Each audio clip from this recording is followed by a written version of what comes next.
Talatang 14, 23 hanggang 26. Sumagot si Jesus, "Kung ang isang tao ay nagmamahal sa akin, ay kanyang tutuparin ang aking salita, at siya'y mamahalin ng aking Ama, at kami lalapit sa kanya, at kami gagawa ng tahanang kasama siya.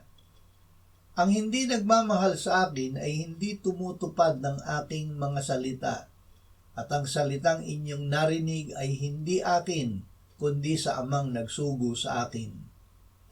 Ang mga bagay na ito'y sinabi ko sa inyo, samantalang ako'y nananatiling kasama pa ninyo.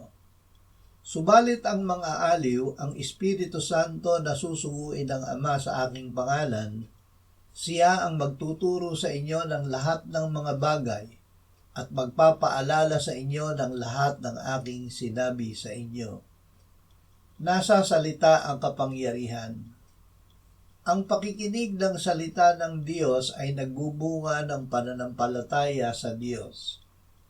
Ang gawa ng pananampalataya sa Diyos ay pag-ibig sa Kanya. Ito ang pag-ibig sa Diyos, na ating tuparin ang Kanyang mga utos. At ang Kanyang mga utos ay hindi pabigat. Ang anak at ang ama ay lumalapit at nananahan sa nakikinig at tumutupad ng salita ng Diyos.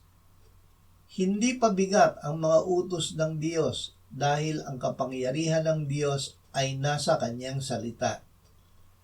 Ang Espiritu Santo ang gumagawa at nagbibigay ng buhay sa salita ng Diyos na ating tinanggap. Sinabi ni Jesus, ang Espiritu ang nagbibigay buhay, ang laman ay walang anumang pakinabang. Ang mga salitang sinabi ko sa inyo ay Espiritu at buhay. Amen.